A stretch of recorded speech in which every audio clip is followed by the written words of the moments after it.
Comunicação é uma habilidade que pode ser super desenvolvida e eu vou te provar nesse vídeo contando a minha história pra você.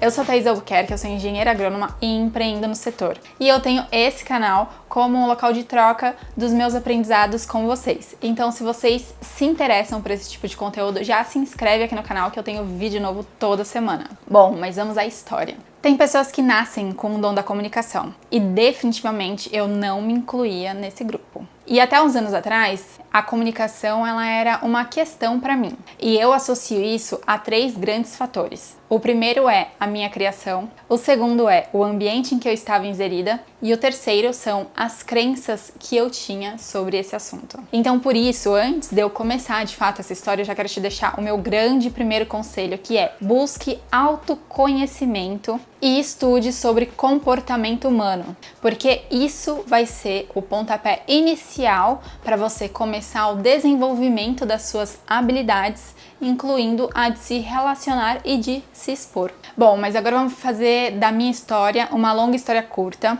e eu quero resumir para vocês o que eu considero que foi os meus primeiros 18 anos de vida. Que digamos que eu era uma pessoa assim extremamente observadora, mas ia um pouco além daquilo que a gente consideraria bom, né, no bom sentido. Por quê? Eu observava demais, eu raciocinava demais e na hora que eu ia me expressar, eu não conseguia ser objetiva. Eu, por vezes, falava e não falava nada. E isso demonstrava demais a minha falta de confiança na expressão daquilo que eu queria falar. E aí, consequentemente, naquilo que de fato estava sendo dito. Então, o telespectador, o ouvinte, por vezes, também acabava não confiando naquilo que ele estava escutando. E eu não tô falando isso de achismo da minha cabeça. Eu recebi por diversas vezes, diversos feedbacks das pessoas dizendo que eu era um pouco prolixa, que me faltava objetividade na fala. Eu escutei algumas vezes durante a minha vida: Thaís, vamos direto ao ponto. Thaís, não precisa me contar a história inteira. Vai, me fala o que você quer falar.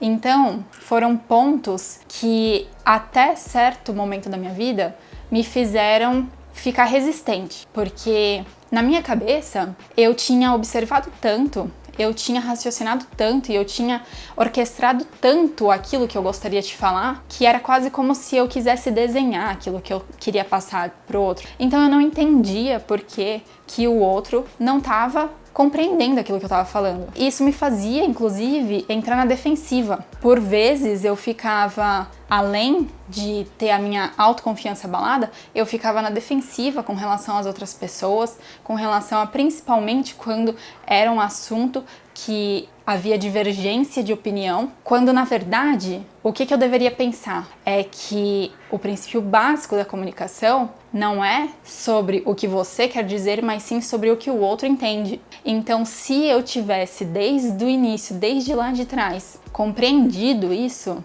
e aceitado e não ter levado tanto pro pessoal, pro emocional, esses feedbacks, talvez eu tivesse aprimorado isso antes. Por quê? Era uma questão de eu parar e falar: bom, tá bom, o que eu acreditava que eu estava fazendo não é o que está de fato sendo entendido. Então esse é um grande primeiro ponto, a gente entender que a comunicação não é sobre o que você diz, mas sim sobre o que os outros entendem. E aí, quando que foi a grande, assim, eu não digo virada de chave porque não foi do dia pra noite, tá? Mas quando que foi que começou a grande mudança? Foi quando eu entrei na faculdade, que eu comecei a participar de movimentos estudantis, comecei a participar de estágios e esses feedbacks ficaram cada vez mais intensos. E na verdade eu entendi que era todo um conjunto que precisava ser olhado, porque não era só uma questão de falta de objetividade. Haviam vícios de linguagem, haviam questões de comportamento. Além da falta de confiança, havia muita preocupação do julgamento alheio. E tudo isso atrapalha demais a comunicação. E foi aí então que eu parei para pensar que não bastava apenas eu aceitar aqueles feedbacks que as pessoas estavam me dando se eu não fizesse nada sobre isso. Então, a grande primeira mudança que a gente tem que fazer quando a gente percebe algo desse tipo é a gente pegar toda aquela informação, todo aquele conhecimento que a gente tem e aí começar de fato a aplicar numa mudança. Então eu entendi que não bastava eu apenas ter ciência daquilo que precisava ser mudado se eu não colocasse em prática aquilo tudo que eu estava aprendendo que eu precisava melhorar. E foi exatamente assim que eu saí da minha zona de conforto. Afinal de contas, somente quando a gente sai da nossa zona de conforto é que há crescimento, certo? E eu percebi que os resultados, eles vinham aos poucos. Inclusive, as pessoas notavam que havia uma melhora naquilo, principalmente que elas haviam criticado lá atrás. E com o tempo, esses resultados, eles ficam grandiosos. E hoje eu entendo perfeitamente que a nossa comunicação ditará o nosso posicionamento pessoal e profissional. A nossa comunicação está diretamente relacionada à aceitação da nossa marca pessoal, da nossa marca no nosso trabalho, do nosso negócio. Nossa comunicação, inclusive, pode impactar nas oportunidades que a gente vai vir a ter ao longo do nosso caminho.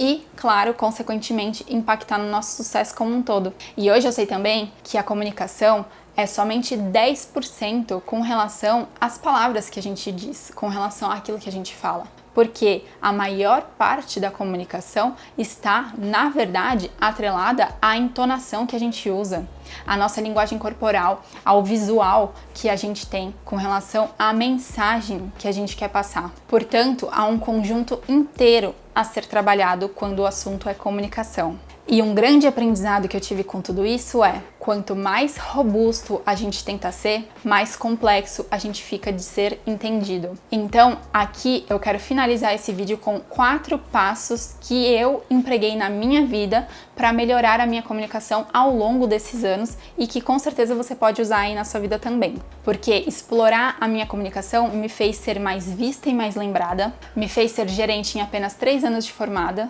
me fez ser convidada para participar de um canal de YouTube de uma multinacional mostrando a experiência que eu tinha com seus produtos, me fez ser convidada para escrever um capítulo de um livro sobre comunicação nos negócios, além de ter sido convidada para ser sócia de 2 startups, como vocês bem sabem, porque já devem me acompanhar aqui no canal. Então, basicamente, o que eu fiz para conseguir construir essa jornada até aqui, e que com certeza eu tenho que continuar melhorando, foi: 1. Treinei a escrita. Sim, porque a escrita para mim foi o primeiro passo. Afinal de contas, eu tinha um problema com relação à minha parte verbal. Então eu parti para melhorar a minha escrita, porque era algo que eu tinha mais afinidade. Então eu comecei a escrever textos, me comunicar por textos, comecei a fazer roteiros quando eu comecei a trabalhar aqui com essa exposição na internet, e eu treino essa habilidade de escrita até hoje com cada roteiro que eu escrevo, por exemplo, aqui para vocês. 2. Comecei a treinar a fala também. Afinal de contas, essa era a grande barreira que eu precisava quebrar. E como que eu fiz isso? Me desafiando a me expor mais, a me relacionar mais, principalmente com pessoas que eu não conhecia, a sair completamente da minha zona de conforto. Me desafiei a gravar mais vídeos, a gravar eles até que eu olhasse e falasse: a mensagem que eu quero passar realmente eu acredito que vai ser transmitida. Eu gravava esses vídeos e mostrava para as outras pessoas, perguntava a opinião dessas outras pessoas. E aí aqui fica uma dica legal: se você tem vergonha, mas quer começar, comece utilizando seu próprio Instagram. Coloque aí pessoas da sua confiança no seu close friends, nos seus melhores amigos, e comece a gravar vídeo para eles. Peça o feedback deles. Vai melhorando ao longo do tempo, você vai ver como é nítida a mudança. E a terceira coisa que eu fiz foi alinhar o meu visual também. Afinal de contas, é como eu falei, a comunicação é um conjunto. E eu percebi que a imagem que eu gostaria de passar, a mensagem total que eu gostaria de passar, não era a que estava sendo transmitida. E que havia, sim, um ruído com relação a isso que precisava ser corrigido. Eu precisei olhar e pensar: quem é a Thaís que eu quero ser no futuro? Que mensagem que essa Thaís quer passar? E aí eu me questionei: como que eu preciso estar visualmente apresentada para que eu consiga de fato expressar aquilo que eu quero? E aí, quarto, que é algo que eu aprendi muito cedo e que eu uso até hoje, que eu com certeza eu vou levar pro resto da minha vida, que é: eu não deixei mais de conhecer alguém no meu meio profissional sem saber o seu nome, sem saber o que essa pessoa faz e sem deixar essa pessoa sair da minha vida sem ela saber o que eu sou, o que eu faço e como eu posso agregar na vida dela. Lembrando, por fim, que melhorar essa nossa habilidade de comunicação, ela pode ser muito útil, independente da área que você queira atuar, seja na sua vida pessoal, seja na sua vida profissional. Afinal de contas, a gente pode não ter controle do que as pessoas pensam sobre nós, mas a gente tem total controle sobre a mensagem que a gente vai passar para essas pessoas, e a gente tem o dever de trabalhar isso a nosso favor. Eu espero que vocês tenham gostado, eu vou ficando por aqui e semana que vem tem mais. Tchau, tchau!